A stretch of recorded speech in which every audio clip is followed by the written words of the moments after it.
You can create the best tech, but it does not matter if no one uses it, right? Right. So when it comes to the approach that we take is Chainlink has done a really good job in 2018, 19, 20 to bootstrap like the DeFi as it is, Right. but it moves slowly. I mean, it became like a large organization with a lot of people over there. The decisions are tough. Communication inside is also like not clear.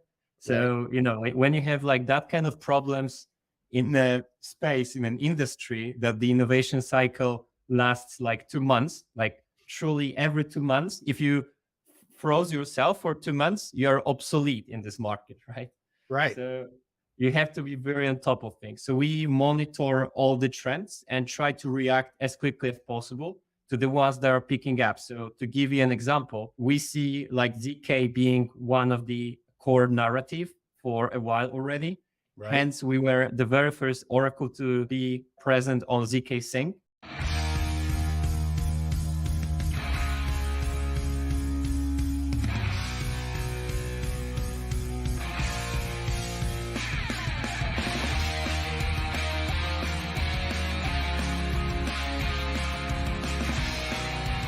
Welcome to Mission DeFi with Brad Nickel, where we explore projects in decentralized finance that are innovating and driving our mission of financial freedom forward. Thank you for listening. If you like what you hear, please subscribe, rate, and review Mission DeFi and spread the word by posting a tweet to the show. All opinions expressed by Brad Nickel or his guests are their opinions and do not reflect the opinions of Black Knox, Material Indicators, or any other affiliated organizations. You should not treat any opinion expressed by Brad Nickel or his guests as an inducement to make a particular investment, follow a particular strategy, or become involved with any project. A project being featured on the show is not an endorsement of that project in any way. This podcast is for informational purposes only. Now, here's Mission DeFi with Brad Nickel. All right, I'm excited today. I have Jacob and Marcin from RedStone with us, and I'm really excited about what RedStone is up to, what they're doing. They are an alternative, and some say better, Oracle system for protocols and developers to be utilizing, and I'm going to let them make the case for that. But everything I've seen, I've been really, really impressed with them and their team. This is not two guys in a shed building a critical piece of infrastructure. This is a professional team doing some really cool stuff. And I love the backstory of what they've contributed to Arweave as well to give more capabilities and power to that network. So Jacob and Marcin, I'm really excited to have you here. Thank you so much for joining us. Jacob, if you could start by introducing yourself and telling us how you got into crypto, what your background is, and why you're doing what you're doing. And then we'll jump to Marcin's intro, and then we'll get into what RedStone is and how it came about. Absolutely. Thanks for having us, Brad. So my background is in software engineering. So naturally, I think any new technology is interesting. And I discovered blockchain when I was going through a personal change when me and my family moved to London. And I was quite bored with the traditional fintech and insurance that I used to work. So I was looking for a new city, new, let's say, lifestyle, new possibilities. So let's find something interesting. I went to a hackathon, probably one of the very first hackathons in the blockchain space. It was 2016. That was just before the Ethereum was launched. Tons of people were excited. So I was just lucky enough to be a winner of this hackathon. I think no one, probably in the crowd, including me, know anything about the blockchain. It was just a crazy hacking, trying different stuff to be implemented. I was building something similar to colored coins on Bitcoin and used it as a endorsement system, probably something similar to like decentralized version of a LinkedIn. And I just get hooked in. So later, I teamed up with a few people I met there, and we created a crypto startup. One of the very first, we tried to disrupt the way like the public services work and try to optimize the delivery of funding to charities, social organizations, try to make like governance more transparent. It was like an amazing journey. We work quite close with Imperial College London around the data privacy, and we also work with the Mayor of London team how to make their processing transparent. You worked with who? We What was that last one? You worked with who? the mayor of London. So that's Oh, the wow. local authority in London. So we managed to even get like the first version of the digital pound sterling through the Wow. regulatory committee. That was crazy times. People were like super excited about the potential of the technology. But as you may know, the public sector, especially when the COVID struck, it's not the most commercially attractive one. So I Right. started like freelancing. I was the smart contract auditor. I work with the Open Zeppelin team, one of the really great security companies there. I also like Yeah. consulting as a blockchain architect and participating in many hackathons. And then I was getting like more and more frustrated, like what's possible in the space, especially in terms of the oracles and the data that is available.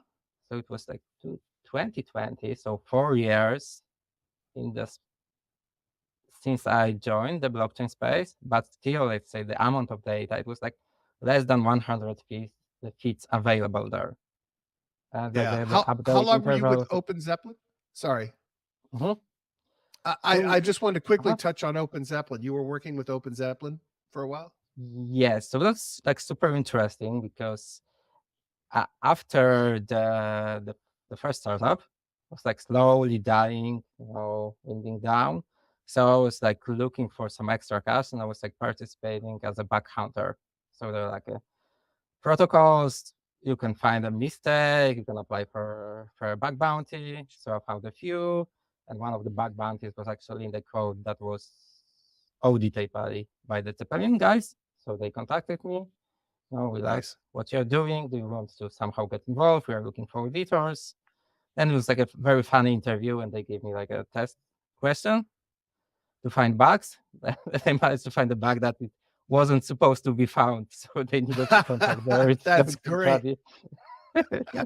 That was a That's funny awesome. story. And then I joined the team. I think they're amazing people, like especially the founder Manuel is a really, really super smart guy. So I stayed there for a few months. And after that, I decided to be like a blockchain architect for another company, helping them because I was like more interested in building in the DeFi space. But I really respect what they're doing there. It was like an amazing opportunity for me also to learn about the security. That's very cool. All right. So we'll get to how RedStone Mhm. came about, but you were working as a blockchain architect when you came up with the idea for RedStone and what you were trying to do? Yeah, so that was kind of like a consultant job, external consultant. Right. I work with the DeFi startups, help them to specify the technology, prepare the proof of concept. And then I was also exploring like what's possible.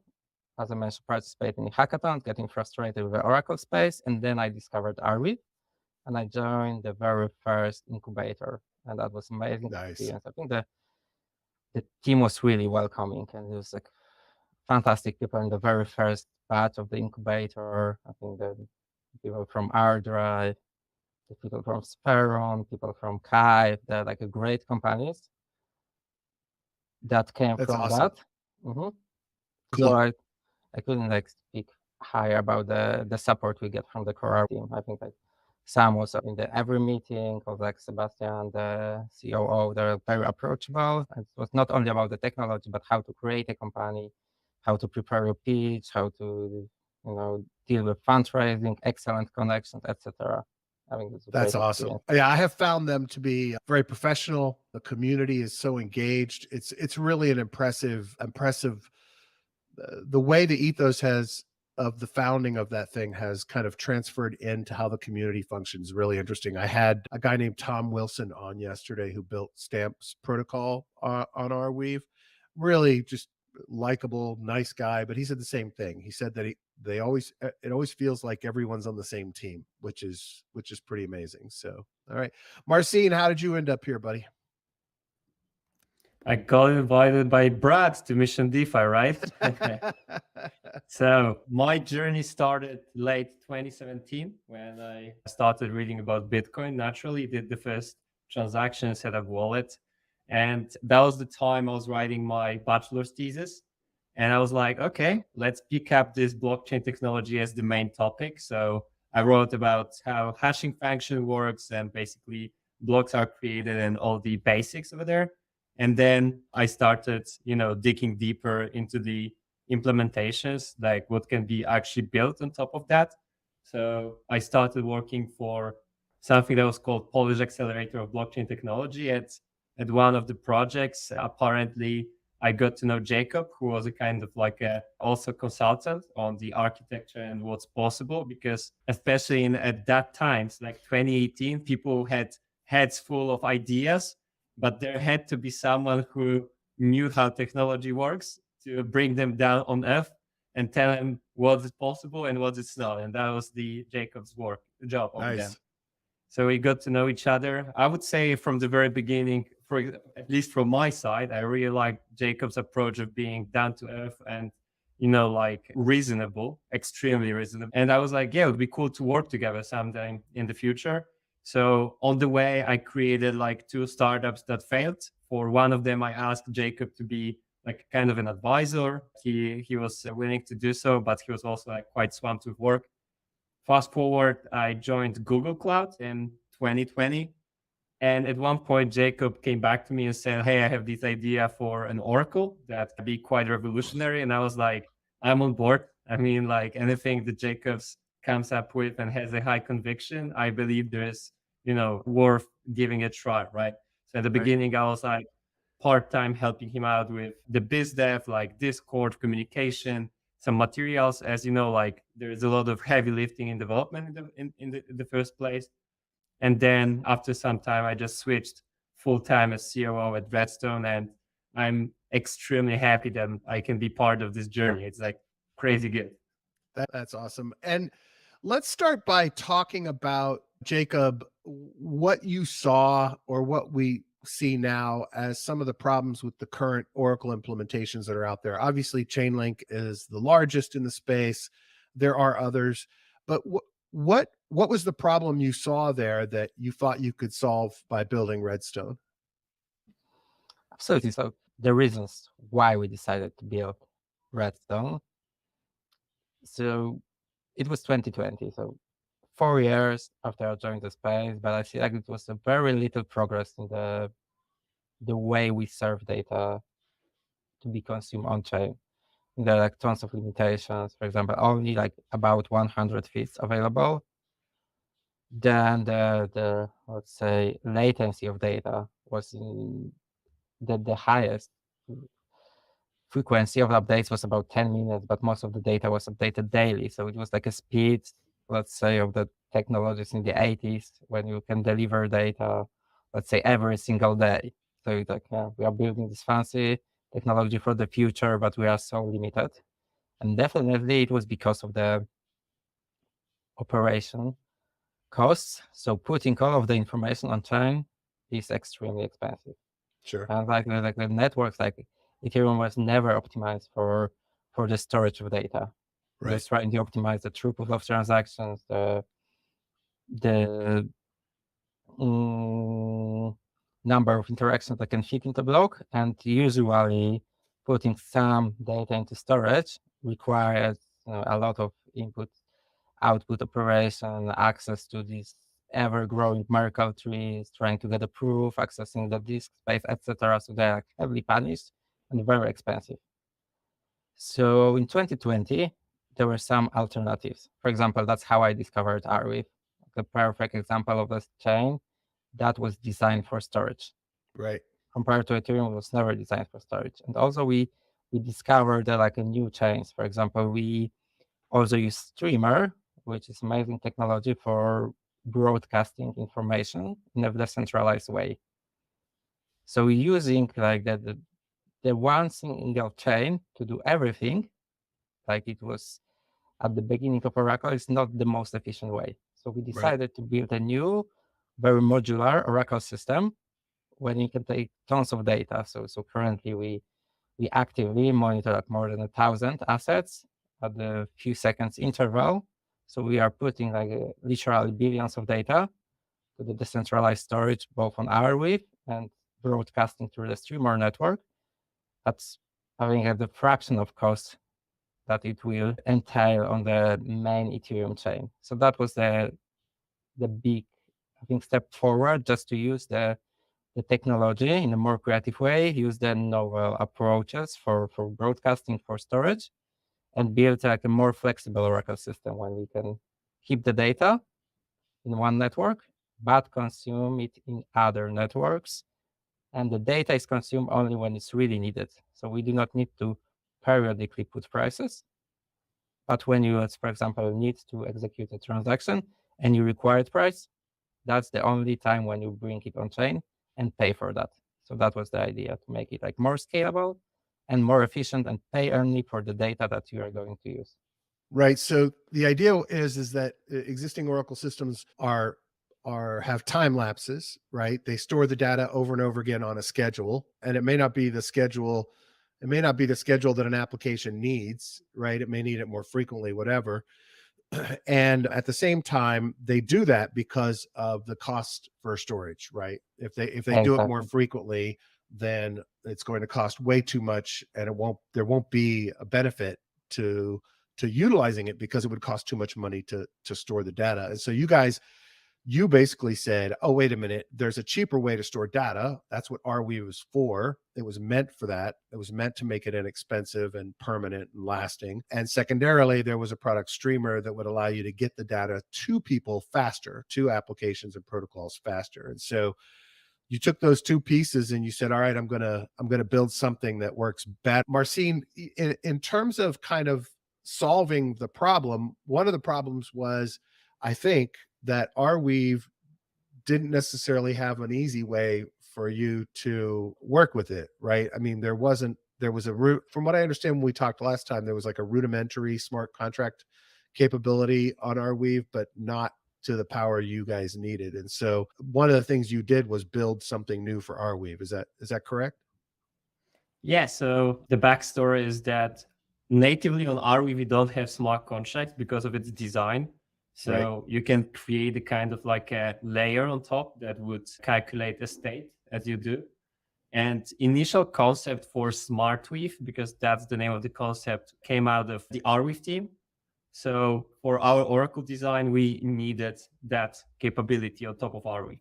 So we tried to use that. That was in early 21. And it turned out that it's suboptimal. So one of our developers took it and rewrote from the scratch in a short period. It's Peter, who is right now lead developer of Warp, crazy good engineer. Like, I'm going to tell it, he's like a no bullshit person. He just takes the task or takes the code and delivers what has to be done. Nice. So he rewrote it from the scratch, and then we released it to the ecosystem of Arweave, and everyone looked at it and I was like, hey, this is cool. Actually, we are going to need that in a couple of months or down the road. Or even sometimes some people said, like, we were even considering moving out of the ecosystem because we saw this doesn't work. So this is very necessary for the growth of the whole environment. The Arweave team saw it and said, like, guys, like, go ahead, make a product out of it. For sure, we need more development around it to make it scalable and, that the projects can use that. That's how Warp came into existence, right? So we created a product. Right now we have a dedicated team of excellent developers. Like, truly the cumulative number of years of experience of the team that is working on Warp is impressive. So there are people with PhDs, like the guys that have been working on software engineering for 20 plus years, like each of them. So we are very keen on seeing like the results in the next coming months. And so far, so good. Like, everyone is very happy with what we provide.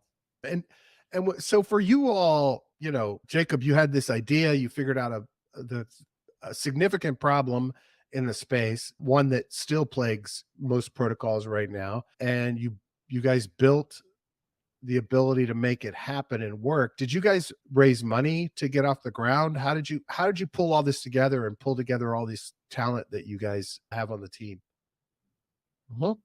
Yeah, so it's more like Arweave was super helpful at the beginning. So I think the final stage of the incubator was a public presentation of ideas, and there were external investors invited. So that was the first moment when I got a very positive feedback about what I'm building, and a lot of people interested in supporting that further. That led to raising some pre-seed funds. It was like a starting amount, so I was there alone, and then I managed to raise like $500,000, and Nice. it helped us to bootstrap the company. So we hired a few people. I think it was like 6 or 7 of us at the very beginning. I think Martin maybe was one of the first people I onboarded. So we got a few amazing engineers, and we started building. And it was like, it was like the very smooth path till the next phase when we got traction, we got amazing products, and in 2022, I think we managed to close a proper seed round to secure funding for the next stage. So we raised 7 million at that moment, and we scale Nice. the team to 20 people. That's fantastic. All right. Well, let's talk about, we have the general idea of what RedStone is. Where does the project stand today in terms of what people can use it for and how people are using the Oracle system in their projects?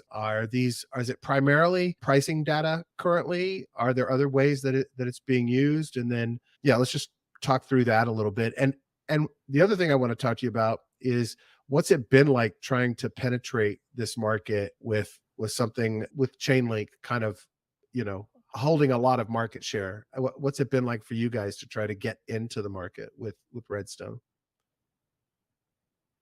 So if I take it, yeah, honestly, it's tough. I think like a really, really almost like a monopoly in the market. Yeah. And I think it's from many angles, it's a great company, but still, if you get someone who dominates the market such strongly, then usually it will be beneficial for the whole ecosystem. That I could say, newcomers, people trying to shake the market, trying to bring new ideas, etc. Otherwise, it's getting like obsolete, it's getting too traditional, too conservative. There's no pressure to innovate.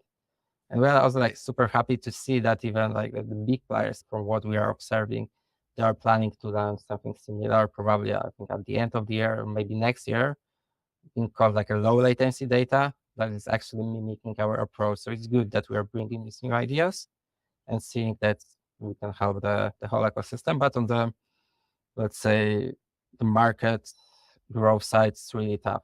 There's like a very strong brand, so we need to really work much harder, not like the similar level of quality, but we need to offer extra value to the teams to convince them to work with that. But we're also happy that there are a few teams brave enough, ambitious enough, trying to use a new technology, and they see a benefit in having access to this, I think, larger amount of data, and it works in practice. So recently, I think at the beginning of this year, we launched with one protocol, and it was the third fastest growing protocol, thanks to the access to the feed that was not available to anyone in the space. So you can have an edge when trying to get more data for your projects. Well, and I think certainly the sales pitch of, hey, if you want to wait for your data for every 15 minutes, 30 minutes, or an hour, you can, but you don't have to, is compelling, right? And so then it becomes a matter of kind of overcoming the psychological pressure of ChainLink being the monster that everyone uses. I can understand how difficult that can be, but the nice thing is I think you guys are in a fantastic position to actually position yourselves first off with some of the larger protocols as potential backup solution. And then the idea is pretty cool to be able to say, well, you can use us as your backup, but wouldn't you be better off using ChainLink as your backup, since we're the ones that can provide you the data faster, more reliably than they can. But anyway, what has, Marcin, what's it been like for you guys to go to market and try to penetrate with some of it? Do you find that you're better off going after new startups in the space, new protocols? I know you guys are deploying on Canto. I was excited to see that. But what's kind of been your strategic approach to going after market? Yeah, that's a really, really good question, right? Because you can create the best tech, but it does not matter if no one uses it, right? Right. So when it comes to the approach that we take is ChainLink has done a really good job in 2018, 19, 20 to bootstrap like the DeFi as it is, Right. but it moves slowly. I mean, it became like a large organization with a lot of people over there. The decisions are tough. Communication inside is also like not clear. So, you know, when you have like that kind of problems in a space, in an industry that the innovation cycle lasts like 2 months, like truly every 2 months, if you froze yourself for 2 months, you're obsolete in this market, right? Right. So you have to be very on top of things. So we monitor all the trends and try to react as quickly as possible to the ones that are picking up. So to give you an example, we see like ZK being one of the core narrative for a while already. Right. Hence, we were the very first Oracle to be present on ZK Sync, and we are the launch partner of theirs. Like last week, they launched their mainnet. Same for Polygon ZK EVM. And even today, we had a chat with Starkware, which is not an EVM layer 2, but we have a huge conviction that ZKs in general is the future.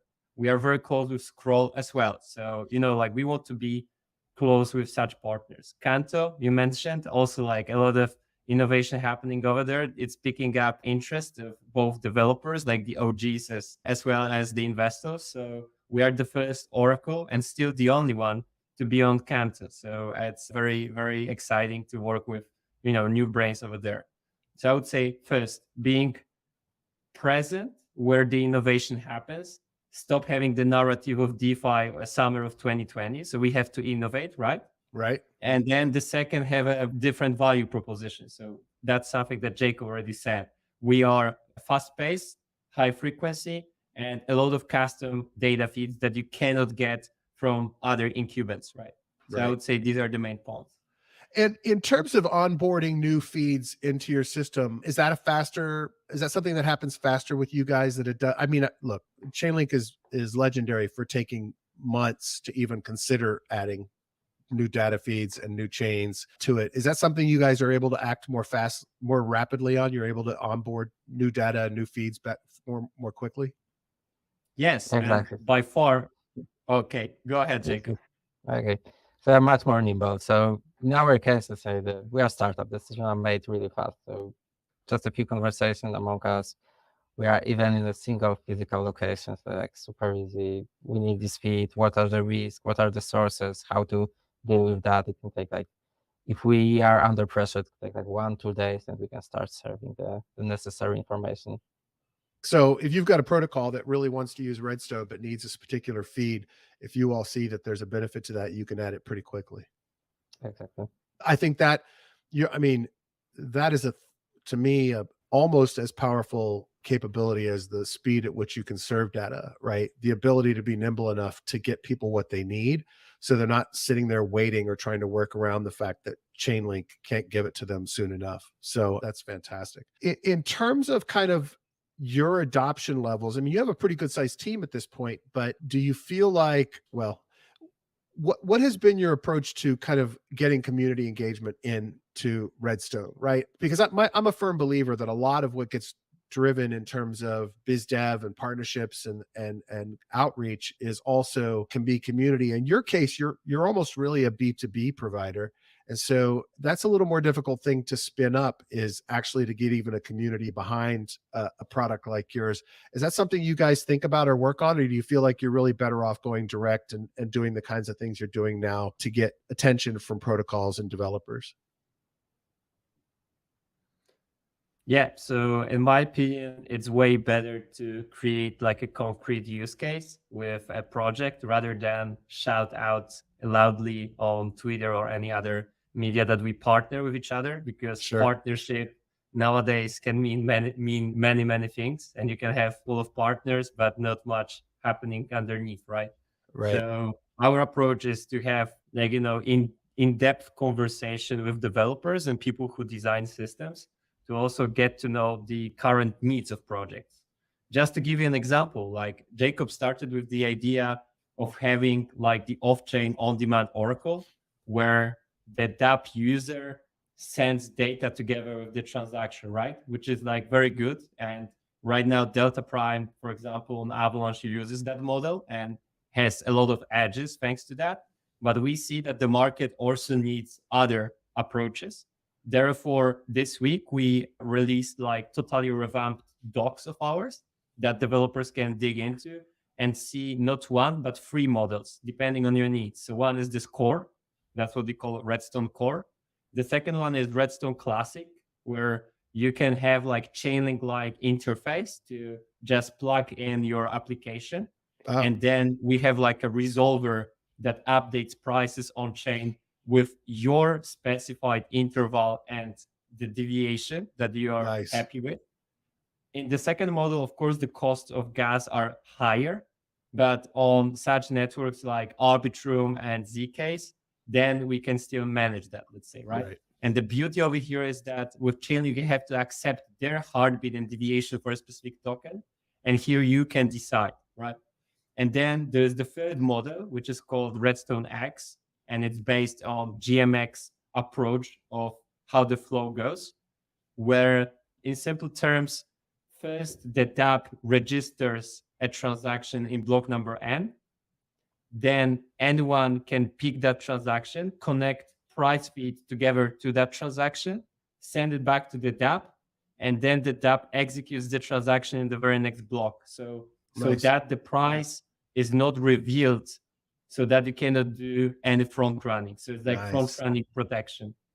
Yeah. So essentially, you have the core system. You have a system that works like for developers that are already used to using ChainLink system, that they can utilize similar code and similar systems to access it. And then you have that system, which that's a really cool model. And currently, as RedStone feeds, I mean, I know this is the #1 demand, so it makes sense, but primarily you're doing price in RedStone at this point. Are there other types of feeds you're thinking of adding to the system? I think we talked about like random number generators, that kind of stuff.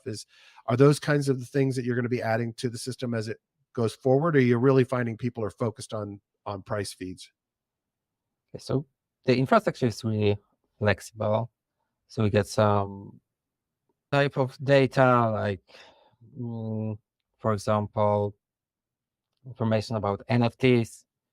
We get even some weather data. So we built a system where you can quite easily plug into any external API and start serving that information on chain. There was even like a funny story in one of the hackathons. One team built an oracle to give you an answer whether a person is alive or dead. They plug into some kind of I think it was in the UK, some kind of a public registry, and they wanted to use it for insurance, for life insurance. It was pretty scary just to try to use this. That's hilarious.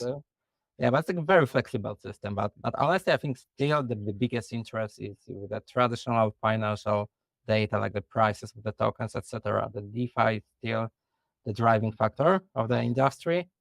Although we see that like a solution, especially on networks like, for example, Celo, the ReFi, the connections to some environmental data, the interest is growing, but still it's much less major than the financial. And so when you were talking about that interesting example, so you're saying basically that people could incorporate feeds into RedStone from external APIs and essentially create their own oracle in the system? Or is that something that still goes? So if somebody wanted to have some specialized set of data, they could. How does it work? How do protocols pay RedStone? Like how does the revenue work for you guys, and how does the system work for the protocols?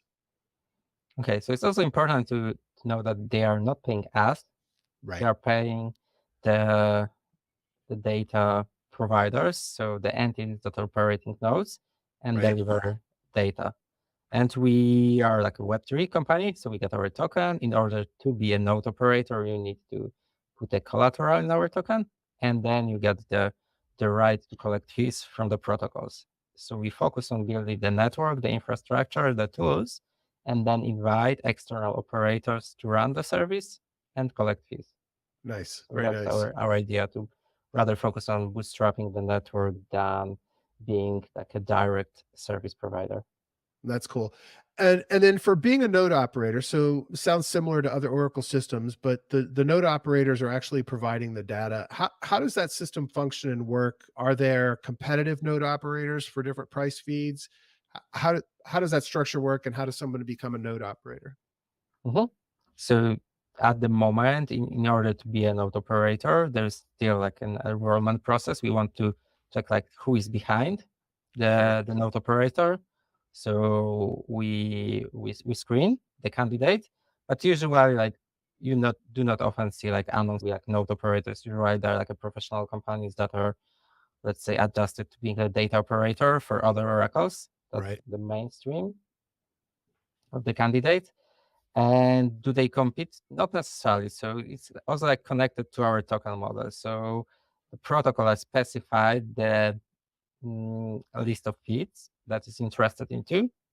It's also like publicly visible. And then the node operators that deliver the data, they share the revenue based on the amount of tokens that they stake on their node. So the more collateral you put, the more security as a node operator are going to underwrite in case the fees are incorrect, the larger the chunk of the fees you are going to receive. So that's, in a nutshell, the model of cooperation among node operators.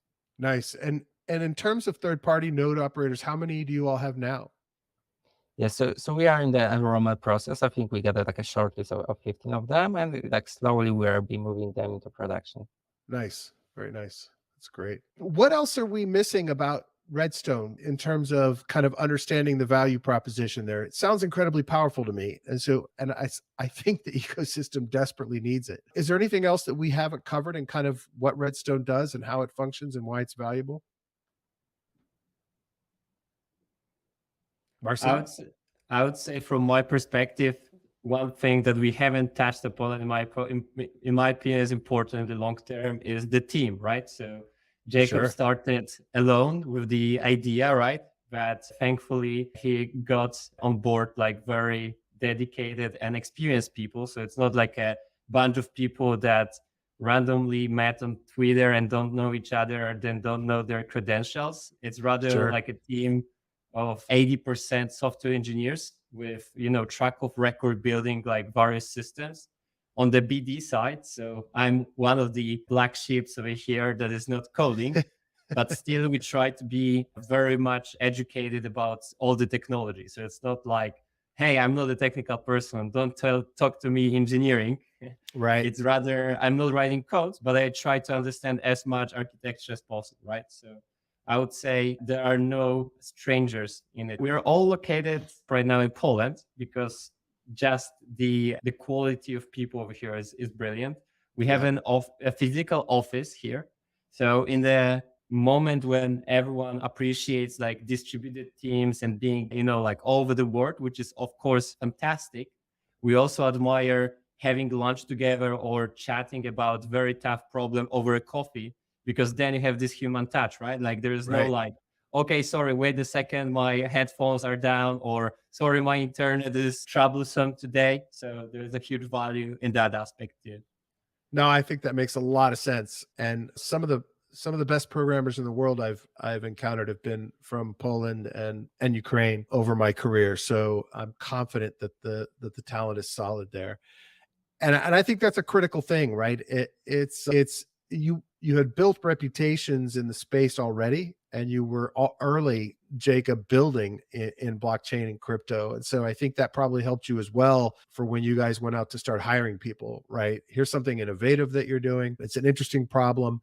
Developers love these kinds of technologies and these kinds of problems to solve. But at the same time, your kind of reputation in the space probably helped a great deal in being able to recruit and bring people in. The other thing I think that's important people to understand that we touched on earlier, which is that you're a funded organization, right? There's a revenue stream and token in the mix, but you are a funded organization. The team is being paid. There are investors that believed in what you were trying to build enough for you guys to really get this thing properly launched. If it was just 2 or 3 people without funding, it wouldn't be as advanced as it is as a product at this point. I would assume. I guess we've covered pretty much everything. If someone is interested in utilizing Redstone for their project, are you guys doing hackathons now? Are you guys participating and encouraging people to use Redstone in hackathons at this time? Or is that something that there's just not enough time to do? So we have engaged in a couple of hackathons, but right now we rather see more value in people joining our Discord and asking directly, hey, I want to create this, or could you provide us with a specific data? And then we try to, ideate together and create like a proof of concept. And also, to be honest, don't get us wrong, like we don't only go for new projects, because Right. apparently in 2023, the narrative is even like very well established and big DeFi projects are looking for diversification and also like innovation, right? Right. So you could have created like your V1 and V2, let's say in 21 or 22 on given infrastructure. But if you want to move forward, you need to search for new options. So I cannot tell names yet, but I can tell you that we are chatting with big boys as well to just Awesome. tell them what we can offer and what is happening in the bushes. And if you want to get some alpha, you should watch out for RedStone mainly around end of April and beginning of May, because we are going to have some truly amazing announcement that will just show like how much convicted builders in the space are about what we bring. That's an alpha. Like, follow us on Twitter and watch out for news over there. All right. So I ask 2 questions at the end of every show of my guests on Mission DeFi. And the first question is, from this experience or your experience previous to Redstone, but from this experience, what is a lesson that you would pass on to another founder getting started in crypto or blockchain that you've learned through this process, whether it be related to fundraising or team building or developing or whatever, it doesn't matter. So Jacob, do you have anything that you would pass along to other founders to be careful of or to do? Anything like that? I think first of all, I will encourage anyone who is like hesitating, should I be a founder? Especially if someone is a software engineer, it's like usually a well-paid job. It's a very stable job, a very predictable job, and being a founder is like a jumping, in a really deep water. Right. But it's like a very let's say rewarding, amazing experience. Be brave, try to build new stuff, different stuff. Even if like the market looks like really solid, like even if like a big monopoly, I think there's always a room to innovate and to try something new. If you can bring quality, go for it. Nice. I love it. Marcin? I would say, of course, like building a startup is sometimes you have the moments that you feel like, okay, I'm so exhausted and, there are so many obstacles on the way. There are too many tasks and not enough time. But at the end of the day, it's just fun and cool. I mean, it's fulfilling as hell to create something that people need and listen to their like problems and obstacles and try to solve it. Yeah. And my one advice would be, do it with people you think are good and you like to work with, because also, like, as I said, we have an office and every time like we catch up over there, like for a lunch, whatever, we next to work have so much fun together, like, just interacting with each other. So I would say recruit and be among people you like spending time with and are smart, basically. Nice. I like that too. That's great. All right, Jacob, who is someone or a person or project within the space, within crypto, DeFi, blockchain, that you have a great deal of respect for? Absolutely. Like when I started my journey, at the time like admired Vitalik, obviously. I think he's Sure. like his brain amazing, and I really admire like his style of writing. He's very precise to the point. Yeah. The DeFi space, I really like what Tani is doing. His great spirit, like bootstrapping. Ava, which was a really solid company on the engineering side. They got great ideas. They totally conquered the market. I knew him from the time I was in London at the very beginning. It was rough, but they get through.